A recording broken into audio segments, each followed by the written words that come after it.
Si la région occitane est souvent un lieu que l'on a déjà parcouru, naviguer sur l'emblématique canal du Midi se révèle une découverte extraordinaire. En effet, comme l'écrivait Marcel Proust, le seul véritable voyage, le seul bain de jouvence, ce ne serait pas d'aller vers de nouveaux paysages, mais d'avoir d'autres yeux.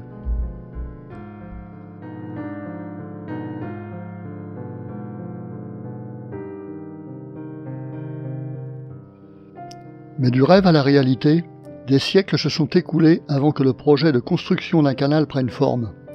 Déjà à l'époque romaine, on pensait à réaliser une connexion fluviale pour relier l'Atlantique à la Méditerranée.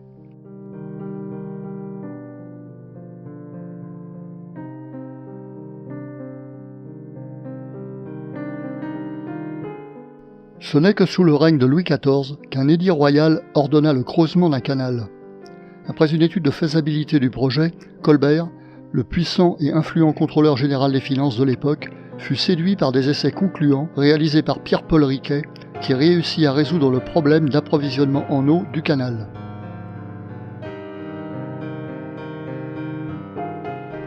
Pierre-Paul Riquet, alors âgé de 53 ans, était natif de Béziers et était fermier des Gamelles. Il avait donc une parfaite connaissance de la province du Languedoc, qu'il parcourait régulièrement pour prélever l'impôt sur le sel.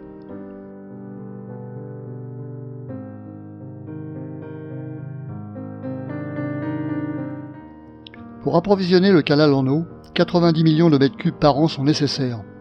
Le génie de Riquet fut de capter les eaux de la Montagne Noire pour les amener plus loin par des rigoles qui se déversaient pour certaines dans le bassin de Saint-Ferréol, puis au seuil de Naurouze, qui est la ligne de partage des eaux.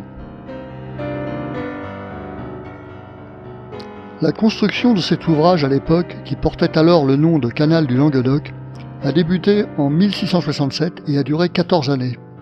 12 000 travailleurs ont été nécessaires pour creuser ce canal de 240 km de long.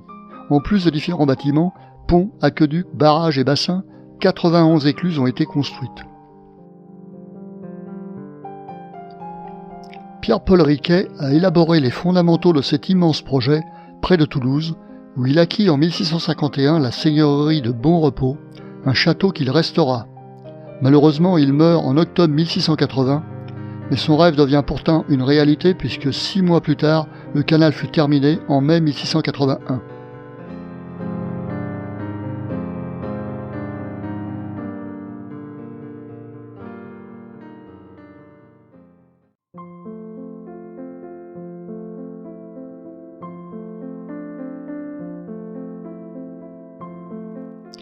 L'embarquement de notre groupe est prévu dans le petit hameau du Somail, ce petit village qui a gardé tout son charme d'antan.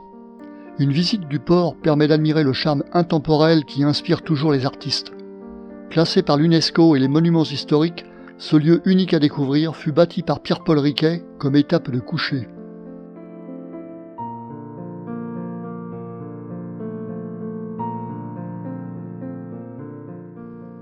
Avant de rejoindre le point d'embarquement, la librairie Le Trouve-Tout du livre est le lieu incontournable installé au Somail en 1980 à la place de vastes entrepôts de marchandises.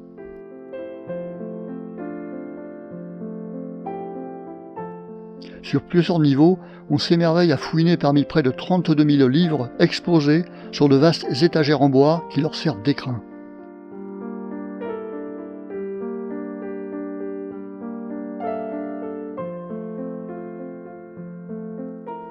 En face, l'épicerie flottante est un incontournable de ce village qu'on ne peut pas rater.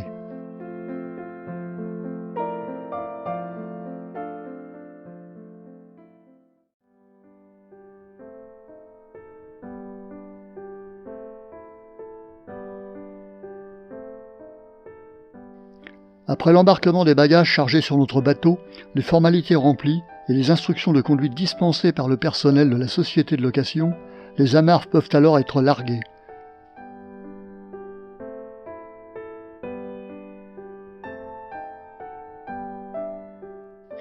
Aussitôt après avoir quitté l'embarcadère, nous voguons en totale confiance grâce à l'expérience du capitaine qui n'en est pas à sa première croisière.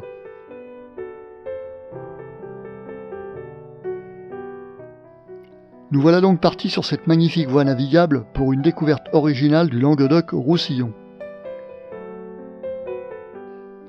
Juste après avoir quitté la Pontage, nous franchissons immédiatement le pont Saint-Marcel, un remarquable ouvrage en pierre construit en 1773, puis nous quittons ensuite le port pour entamer notre périple en aval en direction de Béziers.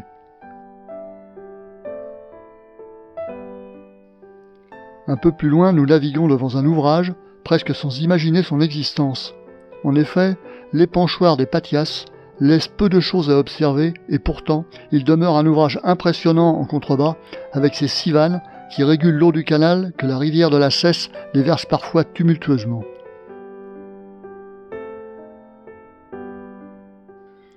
Mais justement la voilà la Cesse, ou plus exactement sa rigole de dérivation, qui est située à proximité du bâtiment de la porte minervoise que nous dépassons en même temps.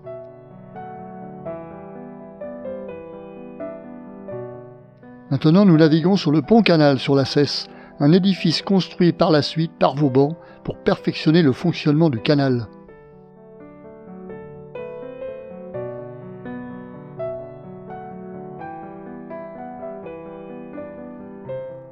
À quelques encablures de là, nous dépassons le port de la Robine et son pont, puis rapidement nous atteignons l'embranchement qui conduit au canal du même nom, qui constitue une branche latérale du canal du Midi.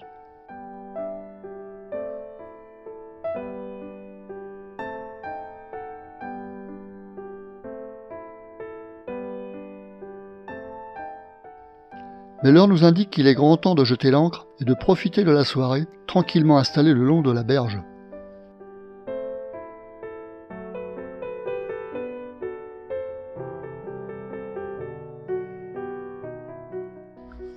À ce moment, nous savourons cette quiétude dans la douceur du soir qui tombe, seulement dérangée de temps à autre par quelques bateaux qui nous croisent en nous adressant des saluts amicaux.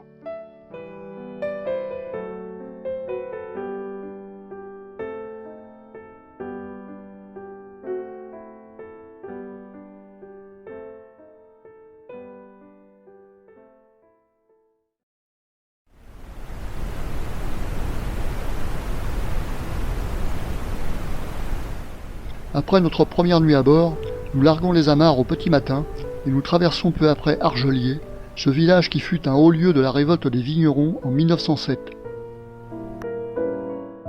Cette année-là, sous la présidence d'Ernest Féroul, fut créée la Confédération Générale des Vignerons du Midi. Première organisation d'un grand secteur agricole destinée à réaliser une union sacrée entre petits et grands producteurs viticoles.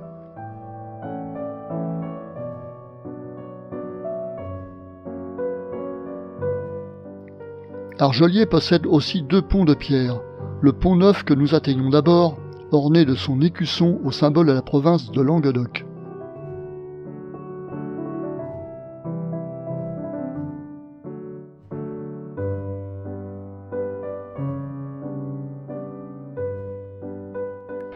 Peu après, plus à l'est, nous apercevons alors le Vieux Pont, ou Pont de Provence, construit un siècle plus tôt, au XVIIe siècle, très comparable au pont du Sommail.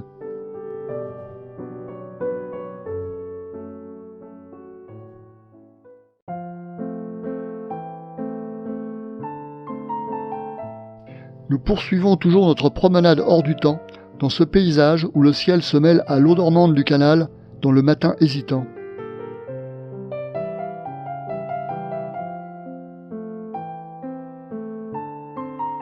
Bientôt nous approchons du pont de Pigasse, orné de son blason et de son bâtiment accolé, un ancien relais de poste du milieu du XVIIIe siècle, devenu un gîte aujourd'hui.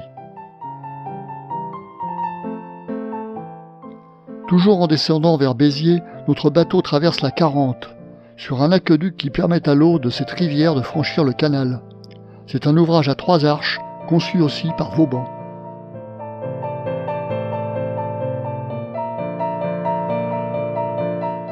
Une partie du canal a perdu quelque peu aujourd'hui son charme d'antan.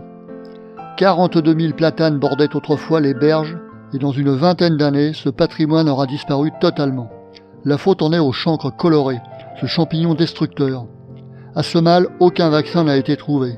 Les arbres malades du canal sont donc abattus et remplacés au fur et à mesure par d'autres essences afin de recréer le charme de sa voûte arborée.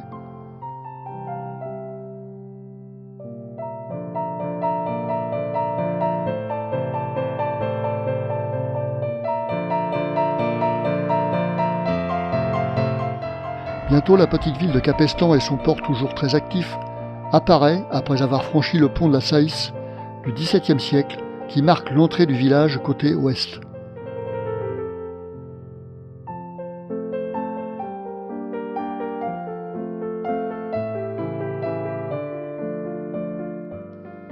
Si le marin veut bien mettre pied à terre, il peut alors admirer la collégiale Saint-Étienne qui domine le village avec son clocher de près de 45 mètres de haut. Un beau point de vue de cet édifice est possible à partir du pont de Pietà, un ouvrage qui a été réalisé en poutrelle d'acier au XIXe siècle.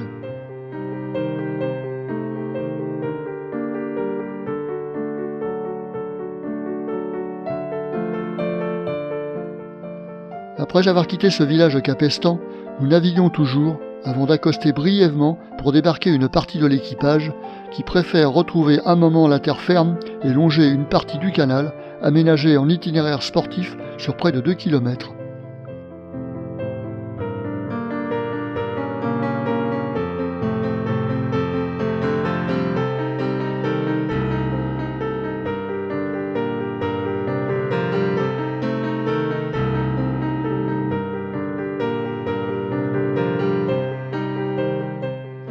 Nous retrouvons le bateau un peu avant l'entrée du village de Poil, dont le canal du Midi a permis à l'époque de révolutionner ce village.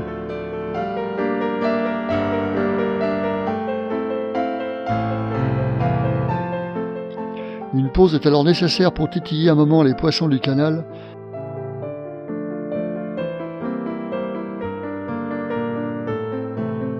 mais aussi afin de se désaltérer quelque peu.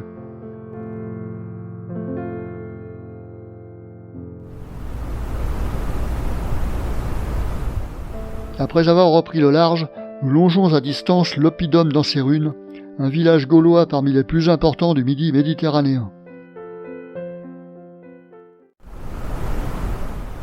Peu après, le tunnel de Malpas apparaît devant nous. Il s'agit d'un ouvrage majeur dans l'histoire de ce canal. Il permet de franchir la barre rocheuse d'Ancérune sur une longueur de 173 mètres.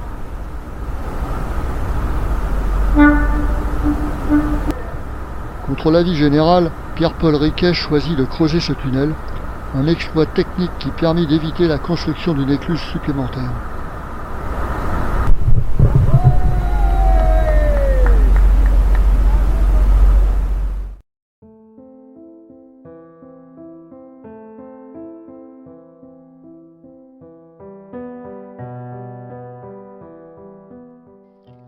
À proximité, nous approchons de Colombier, après avoir traversé le pont.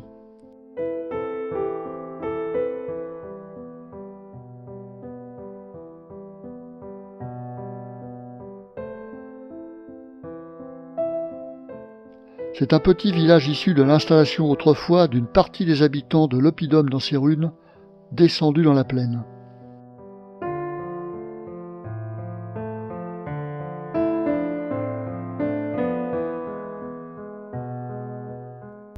Un accostage un peu plus loin nous permet de poursuivre le chemin de halage à pied pour rejoindre l'ouvrage majeur du canal du Midi, les écluses de Foncérane.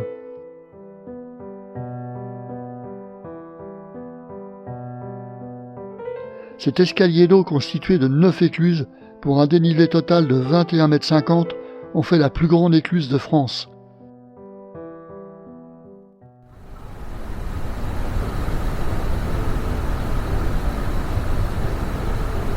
Il s'agit là encore d'une prouesse technique spectaculaire pour ce chantier qui a duré de 1666 à 1681, que Pierre-Paul Riquet, natif lui-même de Foncérane, a supervisé sous le contrôle de Colbert. Si le site a gardé sa physionomie d'origine, le travail des éclusiers, en revanche, a bien changé, car plus besoin de manivelles pour manœuvrer les portes qui sont maintenant automatisées.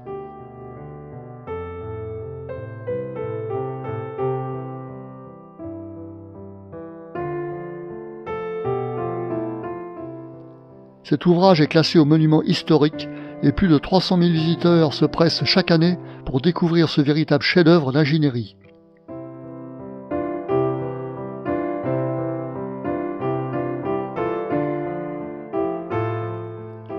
Les bâtiments traditionnels subsistent toujours, comme la maison des éclusiers, dont la façade a été restaurée dans le pur style du XVIIIe siècle.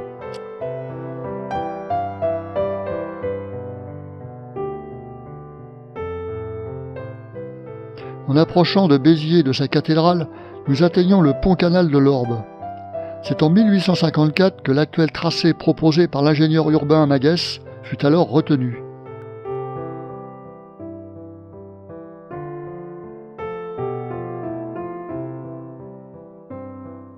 Cet ouvrage était destiné à éviter les perturbations de circulation des bateaux suite à des grandes inondations qui se produisirent au début du XIXe siècle.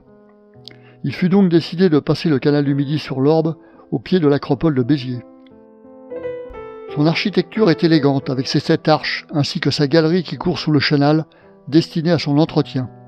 Il s'agit là d'un des plus grands ponts-canaux de France, avec ses 240 mètres de long, 12 mètres de haut et 28 mètres de large.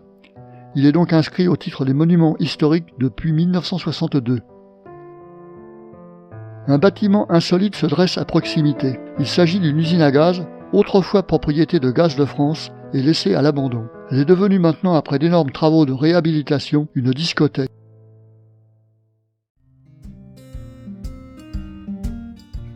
Mais il faut maintenant embarquer pour un voyage qui va nous faire remonter le canal. Profitons donc de l'itinéraire en sens inverse pour découvrir ce que nous avons manqué à l'aller, comme le petit pont de la Gourgasse que nous traversons de nouveau.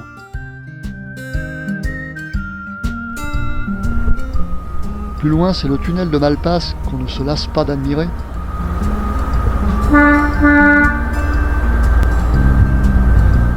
Où en fait 3 tunnels se superposent. En effet, à 10 mètres sous la surface, c'est le tunnel du canal du Midi. À une vingtaine de mètres, celui du chemin de fer. Et à 30 mètres, c'est le tunnel d'évacuation de l'étang asséché de Montady qui termine cet empilement de tunnels.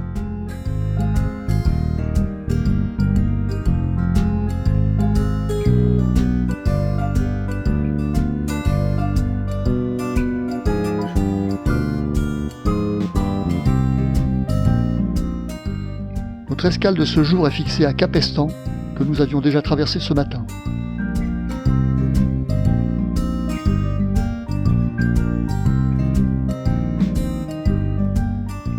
Quoi de mieux alors que de marcher le long du chemin de halage et admirer l'épanchoir de Pietà qui fait partie des ouvrages complémentaires construits sur le canal du Midi après de nombreuses crues dévastatrices. C'est donc un ouvrage qui participe à la sécurité du village.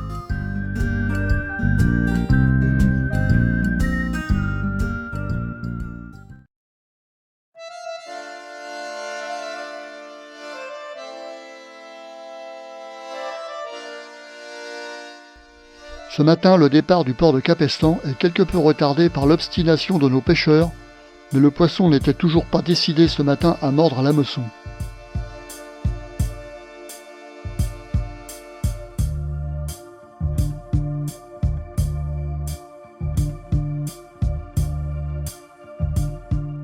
Il faut donc se résoudre à lever l'ancre et quitter ce village en direction du port du Sommail.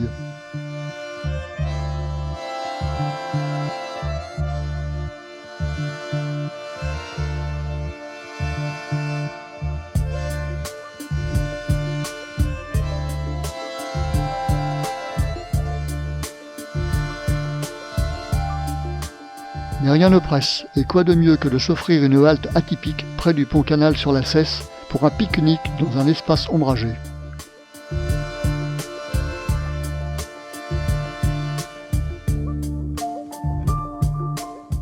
Pour quelques-uns, le repas est suivi d'une baignade dans les eaux de la Cesse, juste en dessous du pont-canal, dans la quiétude de ce lieu très peu fréquenté.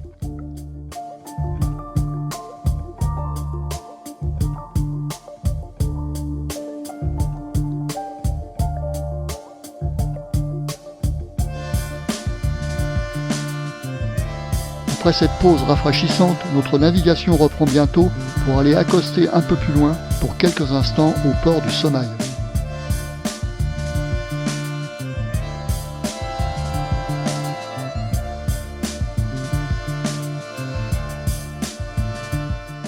Toujours en remontant le canal, notre cabotage reprend et nous quittons à nouveau le Sommail pour nous diriger vers Ventonac. Mais avant, nous traversons le pont Saint-Rome, cet ouvrage très élégant en pierre calcaire qui a été construit en 1838.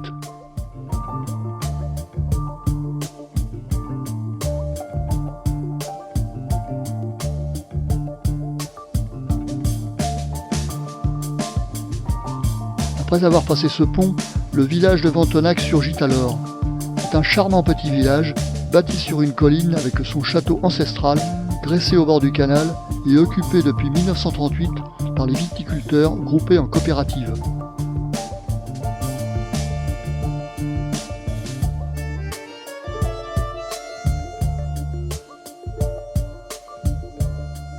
Sur un large coude du canal, nous enjambons un pont qui surplombe la Répudre, un affluent de l'Aude. Ce pont-canal, imaginé à l'origine par Riquet, a été construit en 1676 et porte une plaque commémorative apposée par ses descendants au XIXe siècle.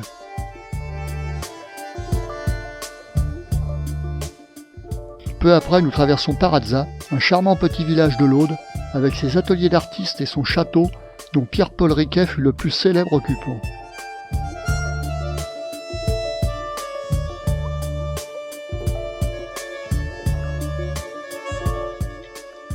Puis le pont de Roubiat apparaît bientôt, reconnaissable par son gabarit étroit, ne laissant traverser qu'une seule embarcation à la fois.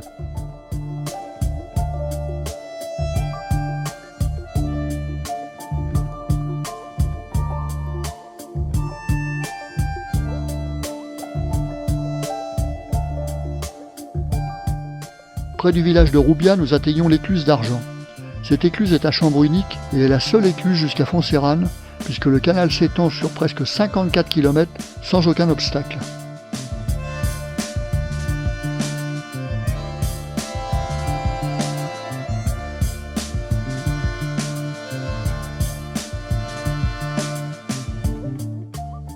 Pour passer cette écluse, une bonne partie de l'équipage est mise à contribution, mais tout le monde est à son poste. La manœuvre est donc réalisée à la perfection.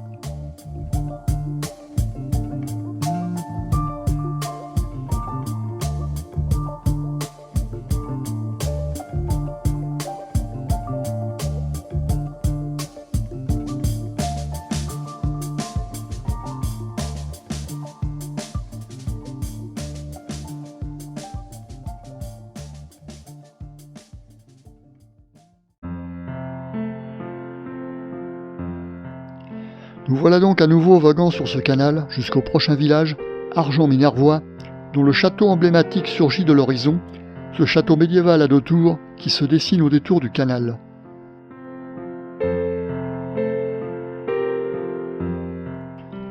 C'est donc à l'unanimité qu'une escale de charme est décidée et l'arrimage à proximité du centre du village se révèle alors très judicieux.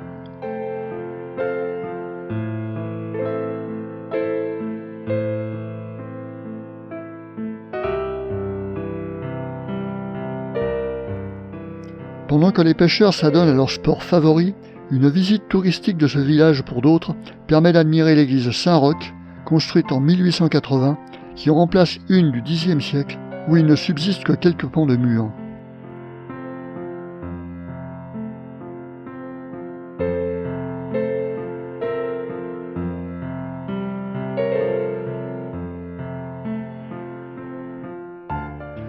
Plus haut à la cime du village, nous nous trouvons au pied du château. Cet édifice romanié du XIXe siècle succède à un autre beaucoup plus ancien, construit au XIe siècle.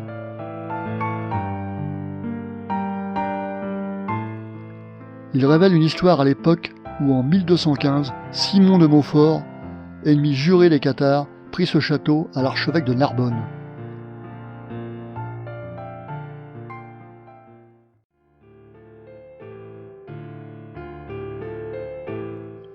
Aujourd'hui, c'est le dernier jour à naviguer sur les flots du canal du Midi. Nous poursuivons un moment notre route jusqu'à l'écluse de Pêche-Laurier, du nom de la colline du même nom qui surplombe le canal. Il s'agit d'une écluse double à 3 portes et 2 bassins.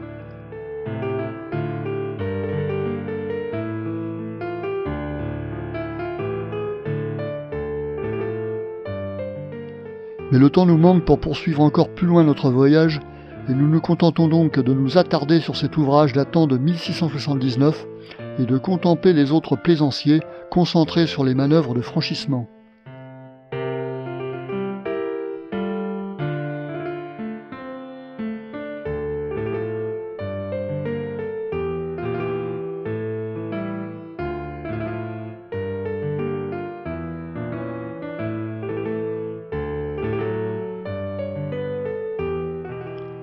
Le terme de notre voyage est maintenant proche, mais avant, il s'agit de reprendre en aval l'écluse simple d'argent empruntée ce matin. Ce n'est maintenant qu'une formalité pour l'équipage formé à cette manœuvre.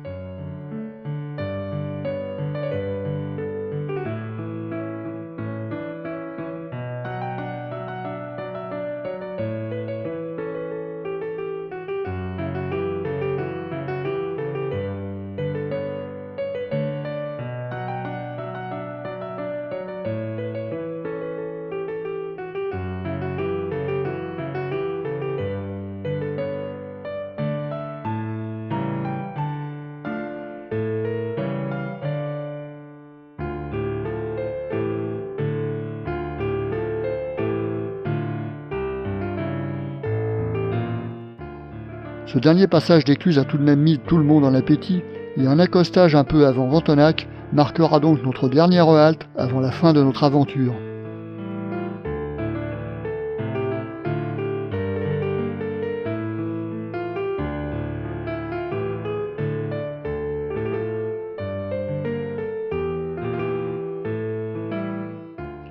Il ne nous reste plus alors qu'une quarantaine d'encablures pour rejoindre la base de départ, le port du Sommail.